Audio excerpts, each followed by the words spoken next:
Bueno, acaba de tuitear la impresentable condenada que está allí en San José 1111. La que está presa dice: ay, Milei, qué quilombo se te armó. Y no te lo digo por la coima de tu hermana, sino por lo cambiario y monetario. La vas a chocar mal. Se te van los dólares por la canaleta del turismo emisivo, la formación de activos en el exterior. En mi barrio le dicen fuga de capitales, los intereses de la deuda, la compra para llevar al colchón y las importaciones. Y sigue, es muy impresentable. Pero aprovecho esto para hablar con Federico. ¿Qué tal, Federico? ¿Cómo va? ¿Qué tal, ¿Bien? Eduardo? Un placer. Primero, como opinión siempre. acerca de lo que dijo esta señora. No, hablar con datos. El balance del Banco Central nunca estuvo tan fuerte. Hoy tenemos más de 40.000 millones de dólares de reservas. Cuando hacemos la relación de cobertura del balance del Banco Central entre los pasivos del Banco Central, que es la base monetaria, y la cantidad de reservas, eso da un dólar, una relación de cobertura en torno a 1.000. Más de 20% por debajo del dólar de mercado. Nosotros los dólares recibimos no una se fugan situación por la canaleta, como dice esta señora. Totalmente, eso se ve, se dirime en el mercado. Nosotros heredamos un Banco Central con 12.500 millones de dólares de reservas netas negativas. Con la medida de hoy, ¿ustedes dieron un volantazo? Para nada, eso es importante aclararlo. Ningún volantazo. El esquema de bandas cambiarias sigue igual. El Banco Central no interviene adentro de las bandas, solamente interviene en el piso vendiendo pesos, en el techo comprando pesos. Lo que hoy ocurrió es una situación puntual donde el Tesoro, para proveer liquidez en el mercado de cambios y asegurar el buen funcionamiento del mercado. Y esto es importante aclararlo, ¿no? Es una situación para proveer liquidez y el buen funcionamiento del mercado. ¿Liquidez de qué? ¿De dólares? Liquidez de dólares. ¿Qué está sucediendo? ¿Por eso intervienen ahora? Por eso el Tesoro, con los dólares del Tesoro, no con las reservas del Banco Central.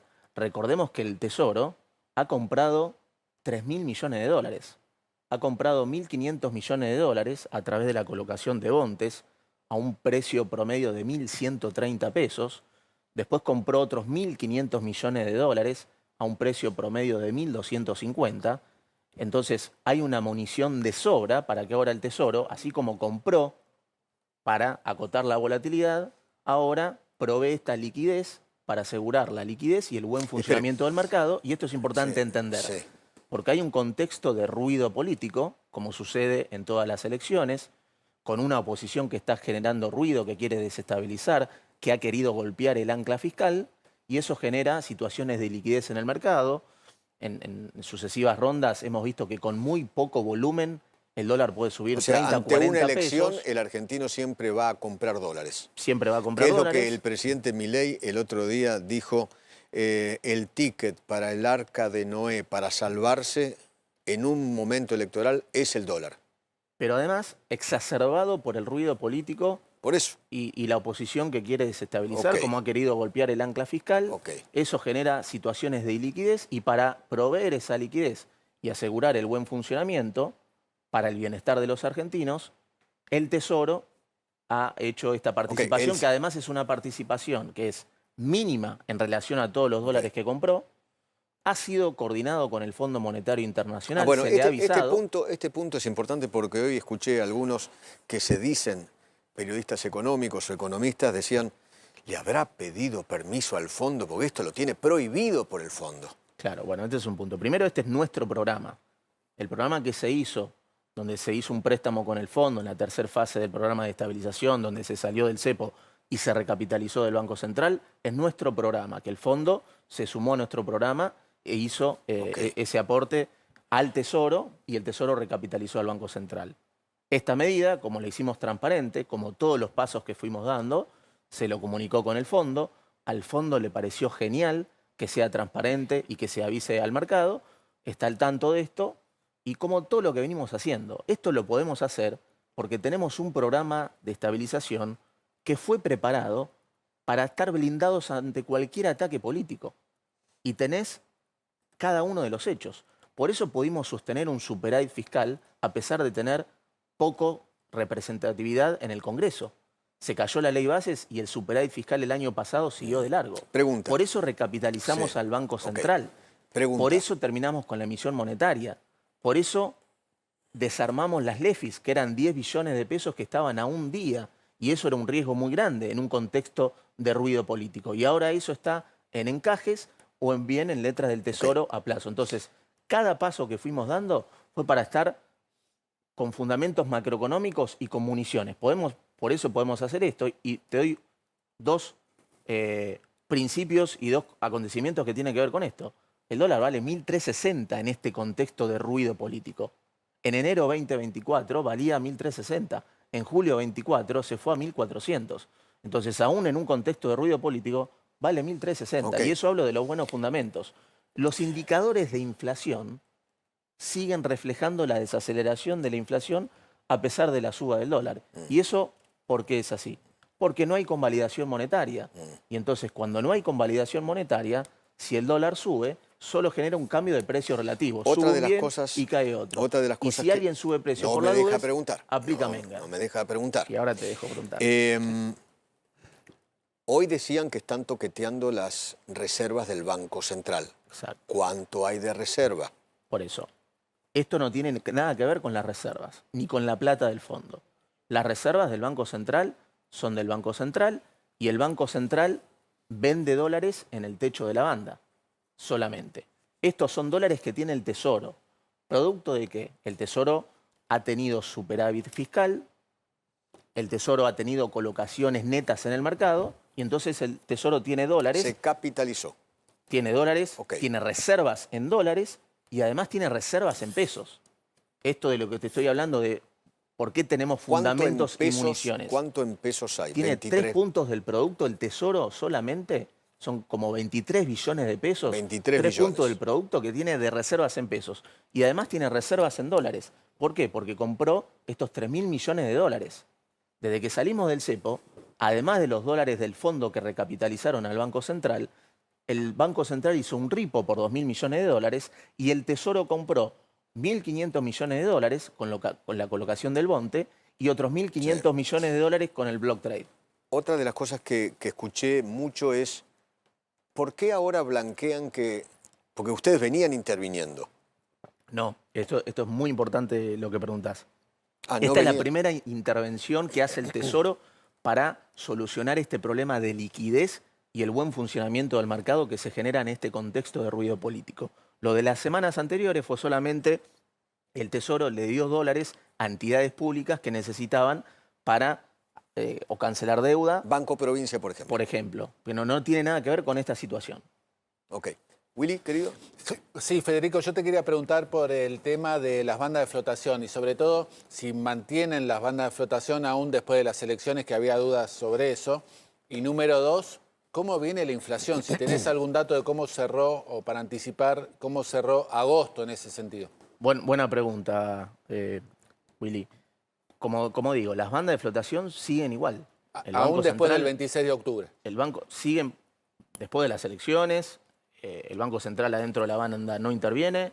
Como dije, interviene en el piso vendiendo pesos y en el techo comprando pesos, con lo cual ese es el régimen cambiario. Lo que sucede ahora es el Tesoro, que adentro de la banda, así como compró 3.000 millones de dólares para acotar la volatilidad, ahora para resolver una situación puntual de iliquidez y para asegurar el buen funcionamiento del mercado, provee esa liquidez, que como te digo, que haya una operación donde con 30 millones de dólares el dólar suba a 40 pesos, eso refleja un problema de liquidez y un mal funcionamiento del mercado. Y tenemos las municiones para solucionarlo. Respecto de la inflación, como le comentaba Eduardo, miramos los indicadores de alta frecuencia de las consultoras privadas y siguen manifestando, reflejando la desaceleración de la inflación. Siguen dando números en torno al, yo no sé el número, pero los indicadores privados están entre 1,8, 2, a pesar de la suba del dólar. Y eso es importante. Y yo hice mucho énfasis en que se está cambiando el chip. Cuando tenés una macro ordenada, ajustar por las dudas no sirve, te deja fuera de la cancha. O sea, ese aumento del dólar no lleva a los precios. Exactamente, pero si no lleva a los precios, no aumenta la inflación. Exacto, pero hay una razón, es que no hubo convalidación monetaria. No solo no hubo convalidación monetaria, sino que además, en un año electoral, donde ¿qué hizo Argentina generalmente en el año electoral? Plan platita, déficit fiscal y emisión monetaria. Y después, eso afecta al bolsillo del consumidor. Este presidente, en coordinación con el ministro de Economía, en un año electoral, para blindar de los ataques políticos, refuerza el superávit fiscal y refuerza la absorción monetaria, el que no haya pesos. Entonces, no nos sorprende que la suba del dólar no haya ido a la inflación. Tiene que ver con esa buena praxis macroeconómica y en la cual nos fuimos preparando. ¿El plan económico ahora se llama llegar a octubre? No, el plan económico es el de siempre. Destruir la inflación, bajar impuestos, y es lo que estamos haciendo y en cómo se ha manifestado la estabilización macroeconómica. Hoy la gente saca crédito para comprar un auto, saca crédito para comprarse la casa, han bajado los impuestos más de 2 puntos del producto y ha bajado fuertemente la inflación. Y esto teniendo en cuenta que tuvimos la herencia macroeconómica peor de toda la historia. Riesgo de hiperinflación porque teníamos un Banco Central sin reservas y un montón de pesos que le debía el Banco Central a la gente, deuda comercial por 50.000 millones de dólares, brecha cambiaria de 200% y todos los servicios regulados pisados y un déficit fiscal de 5 puntos. Federico, y este gobierno no solamente que estabilizó la macro, sino que además todo ese saneamiento de la hoja de balance del Banco Central, que es muy importante porque un Banco Central más sano, con más dólares y menos deuda en pesos, significa menor inflación a mediano plazo, menor pobreza. Por eso se sacaron más de 12 millones de personas de la pobreza y además se desendeudó. El Tesoro y el Banco Central, desde noviembre 23 a julio 25, bajó la deuda en 57.000 millones de dólares. ¿Leyó el documento de Cavallo? ¿Qué le pareció? Es muy crítico. No me sorprende. Y acá quiero ser muy enfático y esto ha pasado mucho con muchos economistas. Hay muchos economistas que uno podría decir por desconocimiento, porque no entendieron bien el programa. Este fue un programa macroeconómico que tenía una sintonía fina en lo monetario, en lo fiscal, en lo cambiario y en lo financiero. Y muchos economistas no lo entendieron. Entonces, entre la frustración de no entenderlo, o porque tienen otros objetivos, vienen teniendo críticas sistemáticas. Que no íbamos a bajar la inflación del 8%, después que el piso era 6%, después que el piso era 4%, después que si bajaba de 4% iba a haber recesión. Terminamos el año pasado bajando la inflación a un promedio de 2% con la economía que está creciendo al 6% interanual. Y todo partiendo de un riesgo de hiperinflación, porque a diferencia de la convertibilidad, que fue un programa de estabilización que funcionó, bueno, la convertibilidad vino después de una hiper y de romper contratos. Nosotros, recibiendo la peor herencia macroeconómica, bajamos la inflación y generamos crecimiento, le devolvimos a la gente crédito al sector privado y baja de impuestos y baja de la inflación, sin hacer el trabajo sucio de la hiperinflación y sin romper contratos. Pero así todo hay una gran pérdida de trabajo, de gente que ha perdido el trabajo, pymes que están cerrando, hay actividades que están... Mira, yo te digo los números. Horribles. La actividad está creciendo 6% anual, el salario privado registrado creció 14%, las jubilaciones crecieron 15% en términos reales. Después hay un proceso de apertura comercial, que eso también está logrando que sea más competitivo y eso también ayuda a bajar el nivel de precios. Y hay sectores que se están recuperando a distintas velocidades. Obviamente, este contexto de incertidumbre y de ruido político claramente puede generar alguna desaceleración que para nosotros es transitoria y con el triunfo de la Libertad Avanza que vamos a tener en octubre, todo este ruido y esta incertidumbre, así como la suba de las tasas de interés, se va a revertir rápidamente. Gracias por venir, ¿eh? Gracias, Federico. Un placer, Eduardo, como siempre. Gracias por venir. Me voy con este urgente con Mariel. Dale.